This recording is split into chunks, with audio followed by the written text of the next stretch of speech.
اپنے فلاں چچا کو یہ پیغام سنائیں، اپنی فلاں پھپھو کو جا کر یہ پیغام سنائیں۔ ان سب کو گھر میں جمع کیا، نبی کریم صلی اللہ علیہ وسلم نے سب کی دعوت کی اور ان کے سامنے رب کا پیغام رکھا، انہیں بتایا کہ اللہ نے مجھے اپنا نبی بنایا ہے، اپنا ہادی اور پیغمبر بلایا ہے، تم میری مدد بھی کرو گے، لیکن اسی وقت جو ہے جن کے دلوں کے اندر کفر رچ بس چکا تھا، انہوں نے اختلاف جو ہے کرنا شروع کر دیا، بےہودہ زبانیں بولنا شروع کر دی۔ اس وقت بھی 9-10 سال کے بچپنے کے اندر علی حیدر کرار شیر خدا اپنے دونوں ہاتھوں کو کھڑا کرتے کہتے ہیں انا حافظک یا رسول اللہ، انا ناصرک یا رسول اللہ، یا رسول اللہ یہ سارے مل کے بھی آپ کی مخالفت کر دیں، علی اکیلا آپ کی حفاظت کرے گا، یہ سارے آپ کی مدد کے لیے میدان چھوڑ کے بھاگ جائیں، علی اکیلا آپ کی مدد کے لیے کھڑا ہوگا۔ علی حیدر کرار رضی اللہ تعالی عنہ جنہیں اللہ تبارک و تعالیٰ نے بڑی بہادری دی تھی، بڑی شجاعت اور بڑی دلیری دی تھی، جب نبی علیہ السلام نے ہجرت کرنی تھی، صحابہ رات کی تاریکی میں چھپ چھپ کے مکہ چھوڑ کے مدینہ کی طرف جا رہے ہیں، آقا علیہ السلام بھی اپنے گھر سے رخصت ہوتے ہیں، حضرت علی رضی اللہ عنہ کو حکم دیتے ہیں علی رات میرے بستر پہ گزارنی ہے، جب صبح ہوگی روشنی پھیلے گی، یہ لوگ جو میرے خون کے پیاسے ہیں، جو مجھے قتل کرنا چاہتے ہیں، ان کی امانتیں میرے پاس ہیں، تم واپس کر کے ان کو لٹا کے صبح مدینہ میں آ جانا۔ حضرت علی رضی اللہ عنہ کے بارے میں حضرت عباس رضی اللہ عنہ فرماتے ہیں کہ گویا کہ حضرت علی نے اپنی جان کو نبی علیہ السلام کی جان کے مقابلے میں بیچ ڈالا، کہا کہ آپ کو قتل کرنا چاہتے ہیں یا رسول اللہ آپ جائیں، اگر آپ کی جگہ پہ مجھے قتل ہونا پڑا تو یہ سودا گھاٹے کا نہیں ہے۔ پتہ ہے کہ باہر 12 نوجوان تلواریں لے کے کھڑے ہیں،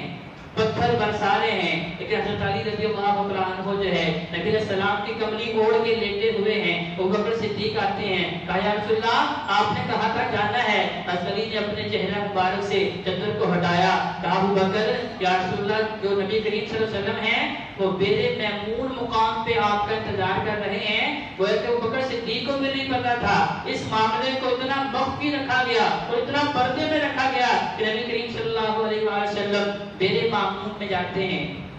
ابو بکر صدیق ساتھ ہوتے ہیں، سفر ہجرت شروع ہو جاتا ہے، جب پتھر مار مار کے لوگ تھک جاتے ہیں، صبح ہو جاتی ہے، حضرت علی رضی اللہ عنہ اپنے چہرے مبارک سے چادر کو ہٹاتے ہیں، لوگ برا بھلا کہنا شروع کر دیتے ہیں، وہ کہتے ہیں تم برباد ہو جاؤ، ساری رات ہماری تم نے برباد کر دی، اتنے پتھر برسائے، تم نے آگے سے آواز تک نہیں نکالی، ہمیں دھوکہ دیا، تو تمہارا نبی کدھر ہے، تمہارا رسول کدھر ہے؟ تو میں وہ تو اللہ کی امان میں ہے۔ اتنی بہادری، اتنی دلیری اللہ تبارک و تعالیٰ نے اس حیدر کرار کو عطا فرمائی۔ نبی کریم صلی اللہ علیہ وسلم ارشاد فرماتے ہیں کہ لوگوں نے شکایت کی ایک غزوہ پہ حضرت علی رضی اللہ عنہ کی کہ یا رسول اللہ انہوں نے ابھی بیت المال تقسیم نہیں ہوا تھا، انہوں نے ایک لوڈی اس سے پہلے اپنے اختیار میں لے لی، کیونکہ وہ لوگ جو حضرت علی رضی اللہ عنہ کے مقام و مرتبے سے خائف تھے، منافقین جو یہ چاہتے تھے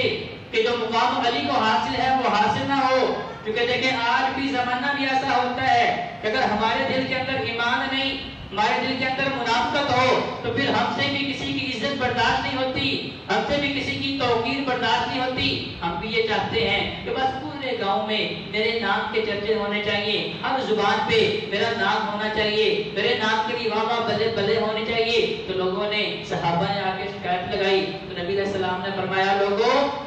تم اپنے دل میں علی کا بوجھ رکھتے ہو، پھر یاد رکھو اگر تم میرے ساتھ محبت کرنا چاہتے ہو میرے علی سے محبت کر لو، اگر تم نے علی سے بغض رکھا تو گویا کہ تم نے میرے ساتھ بغض رکھا۔ نبی کریم صلی اللہ علیہ وسلم نے اس موقع پہ فرمایا تھا کہ تمہارا میں مولا ہوں، علی بھی تمہارا مولا ہے، جاتے جن کا اس حدیث مبارکہ کو بھی انتہائی غلط رنگ دیا جاتا ہے۔ نبی علیہ السلام نے کیا فرمایا میں تمہارا مولا ہوں، من کنت مولا ہوں علی مولا، جن کا میں مولا ہوں ان کا علی بھی مولا ہے۔ اب مولا کا مطلب جو ہے وہ رہبر و رہنما ہے، وہ دوست ہے، وہ مددگار ہے، وہ ساتھ چلنے والا ہے۔ آپ کسی بھی ڈکشنری کو اٹھا کے دیکھ لیں، کسی مفسر کی تفسیر کو اٹھا کے دیکھ لیں، کسی بھی سیرت نگار کی سیرت کی کتاب اٹھا کے دیکھ لیں، کسی نے یہ معنی نہیں کیا کہ مولا کا مطلب مشکل کشا ہوتا ہے، کسی نے یہ معنی نہیں کیا کہ مولا کا معنی اللہ تبارک و تعالیٰ نے قرآن مجید کے اندر خود ہی اس کی وضاحت فرمائی. ایک مقام پہ اللہ نے فرمایا کہ لوگوں تمہارا مددگار میں ہوں وجبریل وصالح المؤمنین. جبریل بھی ہے اور تمام مومنین جو ہیں وہ تمہارے مولا ہیں. سورہ تحریم آیت نمبر 4 پہ اللہ نے یہی لفظ استعمال فرمایا. اب اللہ تو مشکل کشا سمجھ آتی ہے کہ اللہ نے اپنے بارے میں مولا لفظ استعمال کیا, لیکن جبریل سب کے مشکل کشا ہو سکتے نہیں. وصالح المؤمنین سارے مومنین جو ہیں ہمارے مشکل کشا ہو سکتے نہیں. خود نبی کریم صلی اللہ علیہ وآلہ وسلم جو یہ فرما رہے ہیں کہ جن کا میں مولا ان کا علی مولا, آقا علیہ السلام خود فرماتے ہیں میں تو خود اللہ کے گھر کا فقیر ہوں. محبوب پیغمبر علیہ السلام اس میں آقا علیہ السلام کی گستاخی نہیں کر رہا بھائیوں. جو حقیقت میرے محبوب پیغمبر علیہ السلام نے خود بیان فرمائی, بخاری مسلم کی حدیث, آقا علیہ السلام فرماتے ہیں اگر میرے اختیار میں کچھ ہوتا میں سارے نفع جمع کر لیتا, سارے ضرر جو ہے ان سے اپنے آپ کو بچا لیتا. اگر نبی علیہ السلام کے اختیار میں ہوتا آقا علیہ السلام دشمنوں کی باتیں نہ سنتے, طائف والوں کے پتھر نہ کھاتے, بدن لہو لہان نہ ہوتے. اگر نبی علیہ السلام کے اختیار میں کچھ ہوتا آقا علیہ السلام 40 دن تک اپنی بیوی کے معاملے میں پریشان نہ رہتے. اس کا مطلب کیا ہے کہ یہاں لفظ مولا جو محبوب پیغمبر علیہ السلام نے استعمال کیا, جب لوگوں نے شکایت لگائی کہ علی نے خیانت کی ہے تو آقا علیہ السلام نے کہا علی خائن نہیں ہو سکتا, علی بددیانت نہیں ہو سکتا, علی کذاب نہیں ہو سکتا, علی امانتوں کے اندر جو ہے وہ دھوکہ نہیں دے سکتا. میں جس طرح تمہارا میں دوست ہوں اسی طرح تمہارا علی دوست ہے, جس طرح تمہارا میں مددگار ہوں اسی طرح تمہارا علی مددگار ہے. کیونکہ نبی کریم صلی اللہ علیہ وسلم نے یہ کہا کہ یہ علم کا دروازہ ہے, یہ حکمت کا دروازہ ہے, یہ فقاہت و بصارت کا دروازہ ہے.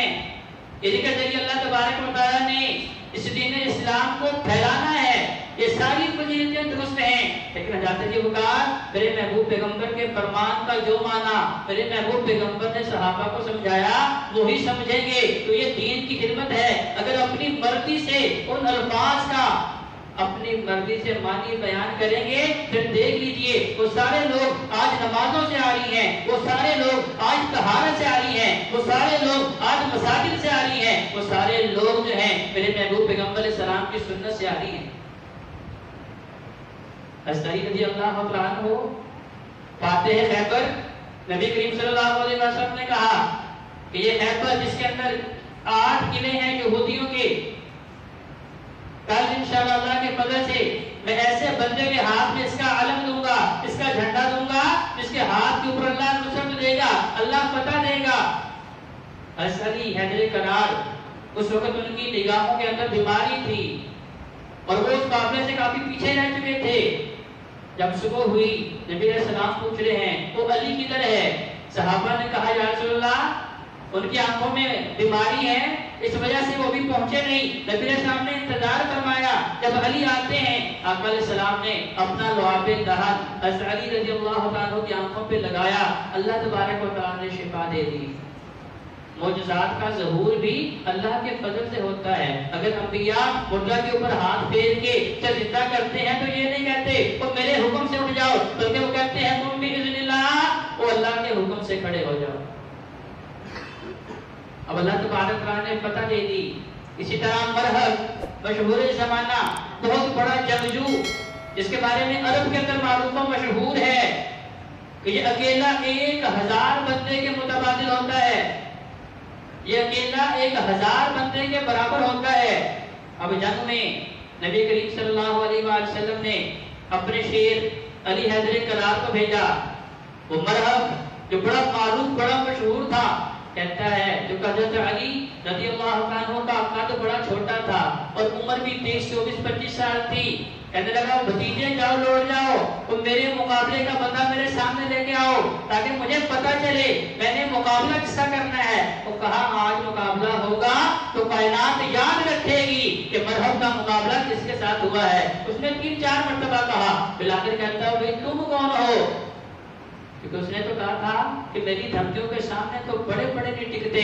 یہ چھوٹا سا بچہ یہ میرے سامنے کیسے ٹک سکتا ہے؟ کہا بتاؤ تم کون ہو؟ کہا اسد اللہ و رسولہ, میں اللہ اور اس کے رسول کا شیر ہوں, میں وہ بندہ ہوں جس سے اللہ اور اس کا رسول محبت کرتا ہے, میں وہ بندہ ہوں جو اللہ اور اس کے